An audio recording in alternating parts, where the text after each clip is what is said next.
Hello សួស្តីអ្នកនរគ្នាថ្ងៃនេះខ្ញុំមក review ផ្ទះរបស់ខ្ញុំនៅក្នុង server Onco SMP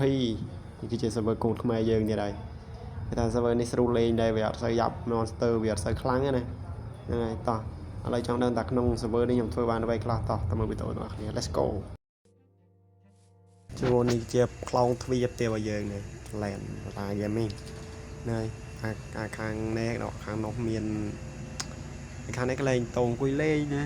ធ្វើកន្លែងតងអង្គុយលេងហើយយើងក៏លីនដ្រូនេះផ្ទះយើងទៅមើលត្រង់កោសិននេះត្រង់កោដល់មកនេះត្រង់កោចែងមានគោប្រហែល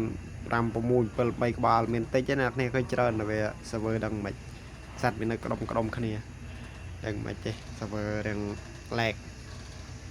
នេះផ្ទះរបស់ខ្ញុំណាឥឡូវយើងដើរចូលទៅមើលក្នុងផ្ទះវាបើកចោលណាចូលអត់ខាងក្រោមនេះមានកន្លែងដេកមានអីមានឆេះមានអីដាក់ទៅកន្លែងឆេះកន្លែងយើងហ្នឹងចេះរៀបទៅវាបានស្រុកទៅឃើញតំណងតិចថ្ងៃដើមនេះមានកន្លែងដុតសាច់ដុតដេកដីនឹងចិនទី1ណាចិនទី2យើងមានកន្លែងអ៊ីនឆានហ្នឹងហើយយើង design បានប៉ុណ្ណេះឯងហ្នឹងស្អាតទេតែយើងចេះធ្វើទៅឲ្យតែមើលទៅចូលភ្នែកយើងទៅបានណានេះយើង design នេះមានកៅអីមានអីអង្គុយលេងទៀតនេះចង់អង្គុយលេងបានអានសភៅយើងទៅមានទឹកថ្នាំមឹក